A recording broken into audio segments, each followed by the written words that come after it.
মেঘনা নদী আর বঙ্গোপসাগরের মিলনস্থলে নীরবে দাঁড়িয়ে আছে এক ঐতিহাসিক ঘাট, যার নাম বাউরিয়া ঘাট। সকালের বাউরিয়া ঘাটে দেখা যায় নৌকার ব্যস্ততা, যাত্রীদের অপেক্ষা আর জেলেদের প্রস্তুতি। সবাই নিজের মতো করে জীবনের সঙ্গে লড়াইয়ে ব্যস্ত।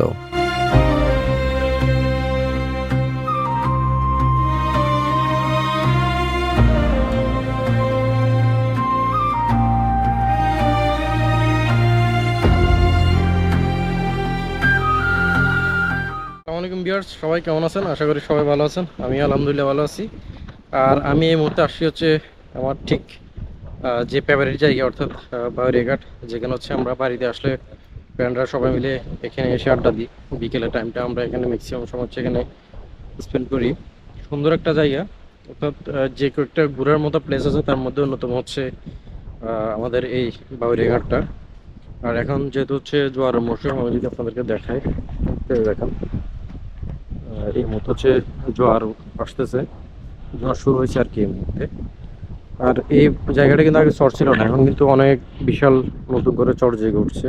ঠিক এইখান থেকে শুরু করে একেবারে এই রাউন্ড থেকে শুরু করে একদম অতটুকু পর্যন্ত বিশাল এরিয়া জুড়ে হচ্ছে এখানে চর জেগে উঠছে নতুন করে। যারা হচ্ছে ঘুরতে আসতে চান অবশ্যই নির্দ্বিধায় আসতে পারবেন। আর এখানে আসলে হচ্ছে আপনি এখান থেকে সূর্য অস্ত এবং সূর্যোদয় দুইটাই এনজয় করতে পারবেন। এরপর হচ্ছে জোয়ার ভাটা আপনি এখান থেকে এনজয় করতে পারবেন। চাইলে হচ্ছে এখানে অনেকগুলো মাছ ধরার বোট আছে একেবারে এখানে, এই যে খাল আছে সামনে, আমি একটু পরে সেদিকে যাবো এবং আপনাদেরকে সেটা দেখাবো। এখান থেকে চাইলে হচ্ছে আপনারা বোট রাইড করতে পারবেন, সুন্দর একটা সময় স্পেন্ড করতে পারবেন। আর বিশেষ করে হচ্ছে এই জায়গাটা হচ্ছে জোয়ারের টাইমেও সুন্দর এবং হচ্ছে গিয়ে ভাটার টাইমেও সুন্দর। অর্থাৎ আপনি যখনই আসেন না কেন তখন হচ্ছে আপনি সুন্দর একটা সময় এখানে কাটাতে পারবেন। আর আমরা যখন হচ্ছে ফ্রি থাকি বা আমরা যখন সিটি থেকে বাড়িতে আসি তখন হচ্ছে আমরা অবশ্যই এখানে আসি। এখানে এসে হচ্ছে আমরা কিছুক্ষণ আড্ডা দিই বা ওদিক সেদিক ঘুরে ফিরে করি, তারপর হচ্ছে আমরা অন্য দিকে যাই আর কি। আর আমি যে এখন যে জায়গাটিতে হাঁটতেছি এটা কিন্তু আগে বলা যায় হচ্ছে নদী ছিল আর কি। এখনো কিন্তু আমি নদীর মধ্যে হাঁটতেছি, কারণ এটা এখন নতুন করে হচ্ছে চর্যে করছে, যার কারণে হচ্ছে এটা এখন একেবারে সমতল ভূমি হয়ে গেছে আর কি। যখন যখন হচ্ছে জোয়ারের মাত্রা বেশি থাকে বা অতিরিক্ত থাকে তখন হচ্ছে এই জায়গাটা ডুবে যায় আর কি পানিতে। যেমন আমি আপনাদেরকে যদি দেখাই, এখনো কিন্তু জোয়ার, এই তো জোয়ার পানি দেখেন, জোয়ার হচ্ছে এখন, জোয়ার পানি হচ্ছে এতটুকু পর্যন্ত আসবে না, যেহেতু এখন শীতকাল, শীতকালে কিন্তু ওরকম জোয়ার হয় না, হয়তো বা নিচ পর্যন্ত ওই এতটুকু পর্যন্ত হচ্ছে পানি থাকবে আর কি। আর ওদিকে হচ্ছে কিছু মাছ ধরার বোট আছে এবং খালের ভিতরে আরো অনেকগুলো বোট আছে, আমি সেদিকে যাবো একটু পরে। আর এই পুরো এরিয়া জুড়ে হচ্ছে আপনি কেওড়া বাগান দেখতে পারবেন অসংখ্য। সন্দ্বীপের মধ্যে যে কয়েকটা জায়গা আছে তার মধ্যে সবচেয়ে বেশি কেওড়া বাগান হচ্ছে এই জায়গাটিতে, অর্থাৎ এই বাউরিয়া যে ঘাটটা আছে সেই ঘাটটা জুড়ে হচ্ছে কেওড়া বাগানের সারি বলা যায় বা সমাহার বলা যায়।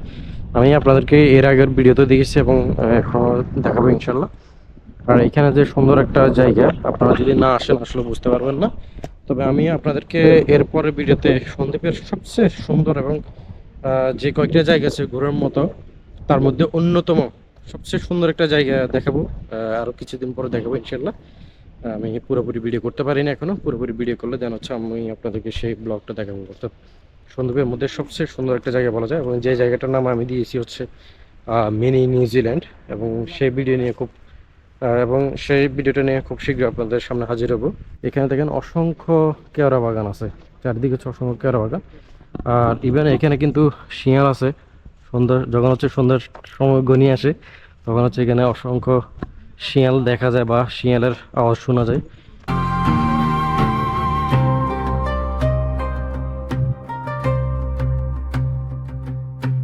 বিকেলের দিকে ঘাটের রূপ বদলে যায় যখন সূর্য ধীরে ধীরে অস্ত যায়। মেঘনার পানিতে পড়ে সোনালি আলো, আর দূরে ভেসে থাকা জাহাজগুলো নীরব সাক্ষীর মতো দাঁড়িয়ে থাকে। এখানে দাঁড়িয়ে থাকলে মনে হয় নদী আর সমুদ্র একসঙ্গে কথা বলছে।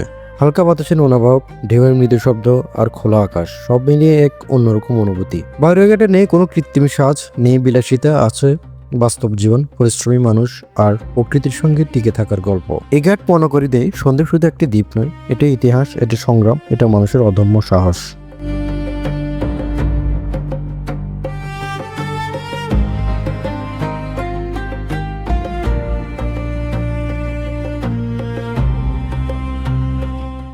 সবগুলা মাছ ধরার বোট হচ্ছে এখানে রাখা হয়, নোঙর করে হচ্ছে এখানে রাখা হয় মাছ ধরার পর।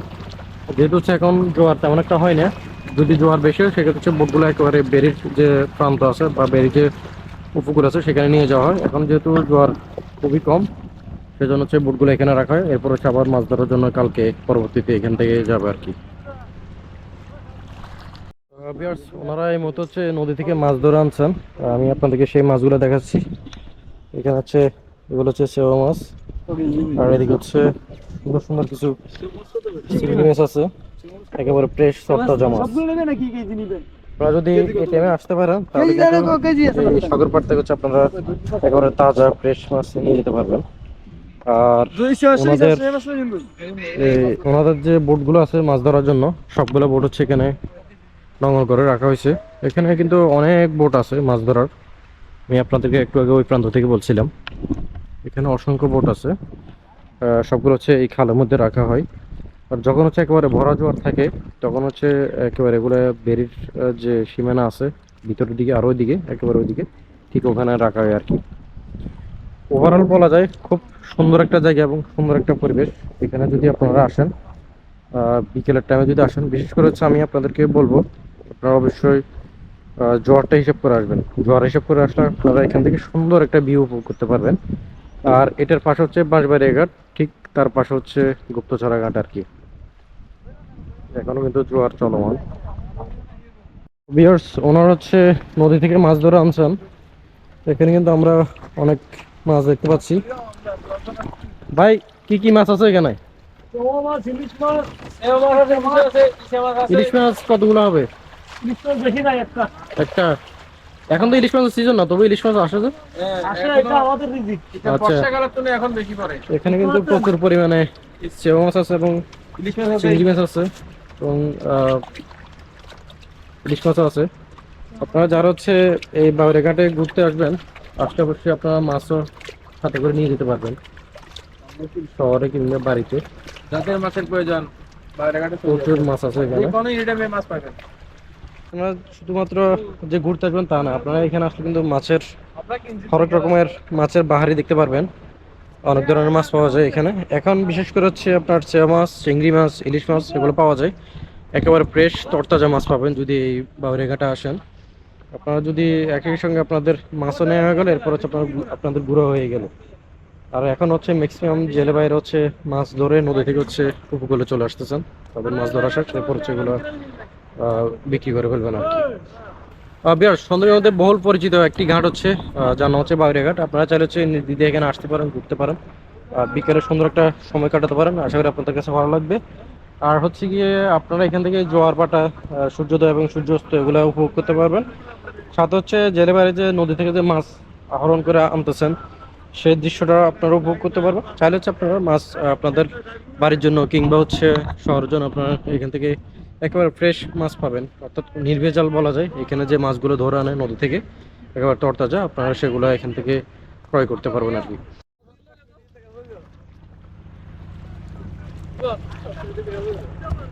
সো ভিউয়ার্স, আজকের ভিডিও এতটুকু পর্যন্ত। ইনশাআল্লাহ আপনাদের সাথে দেখা হবে নেক্সট ভিডিওতে বা নেক্সট ব্লগে। আর আপনাদের সাথে খুব শীঘ্রই খুব সুন্দরের মধ্যে সবচেয়ে সুন্দর একটা জায়গা, যেটাকে হচ্ছে আমি মিনি নিউজিল্যান্ড দিয়েছি, মিনি নিউজিল্যান্ড পাড়া সন্দীপের মধ্যে খুব সুন্দর একটা জায়গা। খুব শীঘ্রই সেই জায়গাটিতে আপনাদের সাথে দেখা হচ্ছে, সেই জায়গার ব্লগ বা সেই জায়গার ভিডিও নিয়ে ইনশাআল্লাহ। আসসালামু আলাইকুম।